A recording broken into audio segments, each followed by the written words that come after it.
संसार ने कहना तो ठीक नहीं है, संसार में कुछ लोगों ने प्रेम को वासना का रूप दे दिया है। और जबकि सच पूछो तो प्रेम उपासना है, प्रेम साधना है। प्रेम एक शुद्ध और पवित्र भाव का नाम है। प्रेम जप है, तप है और प्रेम व्रत है। जय हो। प्रेम चेतना की उच्चतम अवस्था है और जब हम उच्चतम अवस्था पे पहुंचते हैं तब ईश्वर की प्राप्ति होती है। जय हो। अब ये कैसे समझ में आए कि जो हमारे हृदय में प्रेम है वो शुद्ध है, पवित्र है, वो साधना है, वो उपासना है, ये कैसे पता चले? आप कोई कार्य कर रहे हैं भगवान के लिए,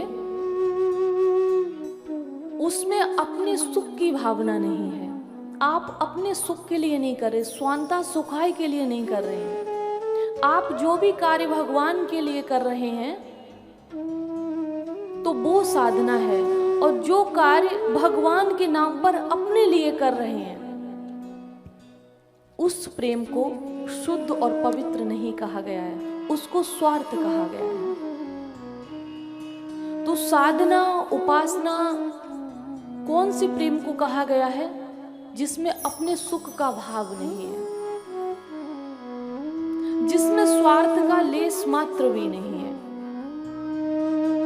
कुछ लोग तो ये कहते हैं कि जब हम भगवान से कामना नहीं कर सकते, इच्छा नहीं कर सकते,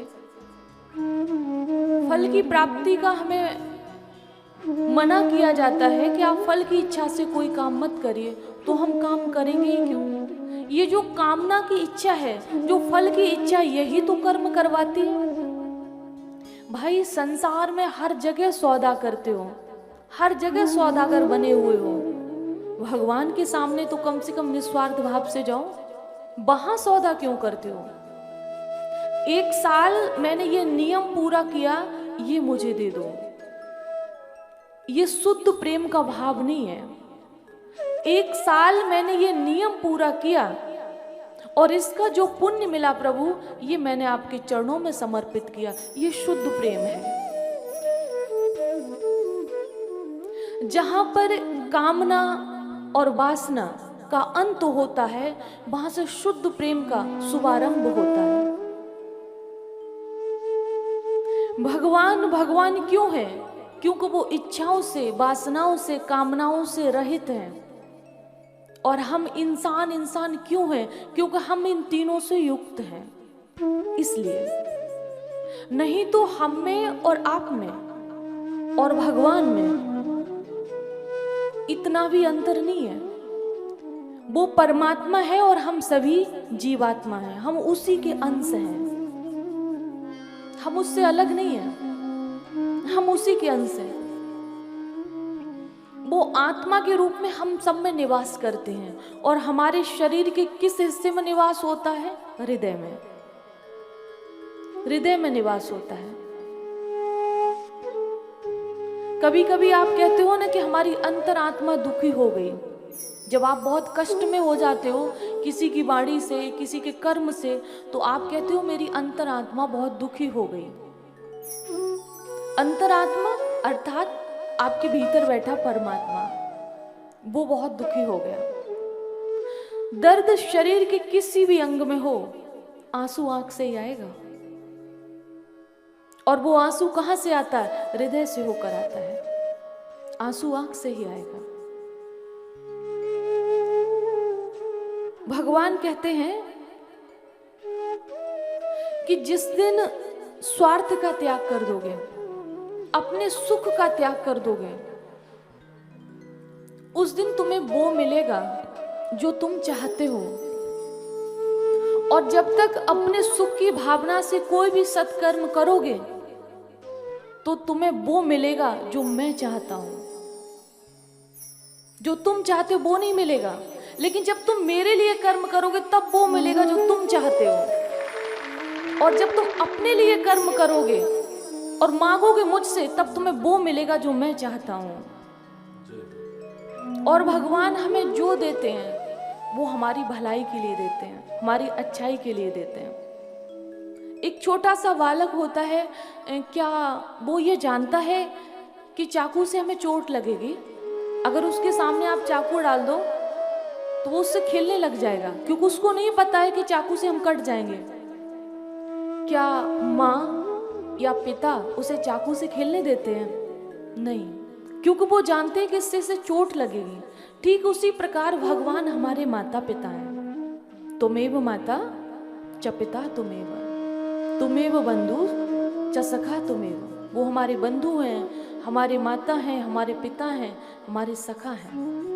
अर्जुन ने कौन सा भाव रखा था भगवान से? कौन सा रिश्ता बनाया था? सख्य भाव, सखा मानते थे। जबकि सच पूछो तो कृष्ण भगवान की बहन का विवाह अर्जुन के साथ हुआ था, लेकिन उनमें कभी जीजा साले का रिश्ता ही नहीं था। रिश्ता क्या था? सख्य भाव, सखा मानते थे। परिणाम क्या हुआ कि महाभारत जैसा युद्ध शायद ना हुआ और ना होगा, और उस युद्ध में पंच पांडवों को खरोंच भी नहीं आई। उस युद्ध में पंच पांडवों को खरोंच भी नहीं आई। कारण उन्होंने रिश्ता बनाया। जो भगवान ने कहा वो किया, ना कि उन्होंने जो कहा वो भगवान ने किया। नहीं, जो भगवान ने कहा वो अर्जुन ने किया, वो पंच पांडवों ने किया। जब महाभारत का युद्ध होना तय हो गया तो अर्जुन कृष्ण भगवान के पास द्वारिका में जाते हैं। क्यों? भगवान से मिलने के लिए, कुछ चर्चा करने के लिए। इधर दुर्योधन भी गया। क्यों गया? कि युद्ध की मदद मांगने के लिए। भगवान शयन कर रहे थे और जब निद्रा से जागे हैं तो भगवान की दृष्टि गई कि अर्जुन भी हैं और हमारे शिविर में दुर्योधन भी है। दोनों का स्वागत किया, सम्मान किया, अतिथि देवो भव ये भाव रखते हुए। और उसके बाद पूछा कि दोनों लोग मांग लो, किसको क्या चाहिए? हाँ, लेकिन मेरी एक शर्त है। क्या? कि महाभारत के युद्ध में मैं शस्त्र नहीं उठाऊंगा। भगवान ने ये कह दिया। तो दुर्योधन बोलने लगा कि अगर आप शस्त्र नहीं उठाएंगे तो फिर मैं आपका क्या करूंगा? भाई, युद्ध में तो झगड़े होते ना कि हाथ जोड़ के खड़े होते हैं। शस्त्र चलते हैं, तलवारें चलती हैं, धनुष बाण चलते हैं, गदा युद्ध होता है। तो मैं आपका क्या करूंगा? तो मुझे फिर आप अपनी सेना दे दो, शस्त्र अस्त्र दे दो, मुझे आपकी आवश्यकता नहीं है। तो दुर्योधन बोला कि हमें आप अपनी सेना दे दो। भगवान ने कहा ठीक है, तुम्हारी इच्छा, तुम सेना ले लो, तुम हमारे शस्त्र ले लो। वो शस्त्र लेकर, सेना लेकर, मतलब भगवान से मांगकर वापस चला गया। इधर अर्जुन से भगवान ने कहा कि वो तो माखन ले गया, तुम्हारे पास क्या बचा? अर्जुन, तुम क्या लोगे?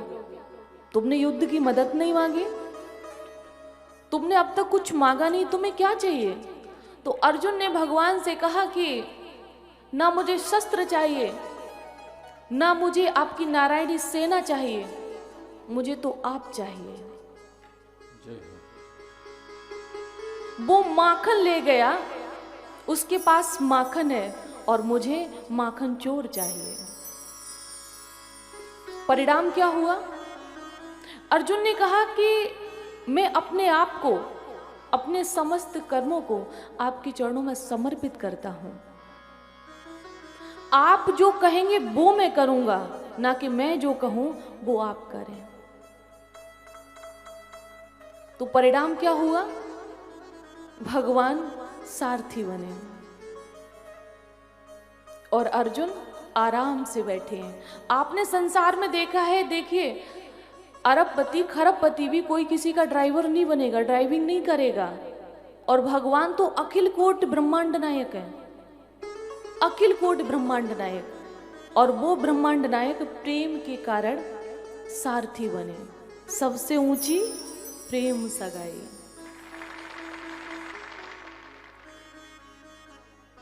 सबसे ऊंची प्रेम सगाई।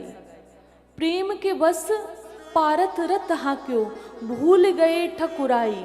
सबसे ऊंची प्रेम सगाई। ज्यादा कुछ साधन करने की आवश्यकता नहीं है। भगवान से अगर सच्चे हृदय से प्रेम ही कर लो तो मुझे लगता है ये सबसे सच्ची, सबसे सस्ती और सबसे अच्छी साधना है। इसमें कोई परिश्रम ही नहीं करना है। अब आपके मन में आया होगा ये संभव नहीं है। आप जो आसक्ति संसार में की है, आपको मन बदलने की आवश्यकता है।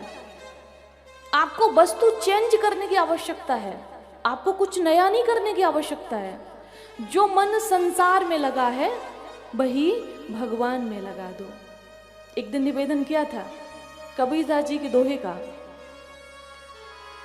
जब मैं था तब हरि नहीं, अब मैं है अब हरि है मैं ना। जब मैं था तब हरि नहीं, अब हरि है मैं ना। क्यों? प्रेम गली अति सांकरी, जामे दो न समान। जब मैं था तब हरि नहीं, अब हरि है मैं ना है। अब मैं अहंकार से शून्य हो गया, संसार की वासना से, इच्छा से शून्य हो गया, तो अब क्या हरि है? अब मेरे मन में हरि है। क्यों? प्रेम गली अति सांकरी, जामे दो न समाए। तो संसार से क्या करना है कि जो मन आपने संसार को दिया है वहां से हटा लीजिए। तो वहां क्या देना? वहां दिमाग दीजिए, दिल नहीं। और दिल भगवान को दीजिए।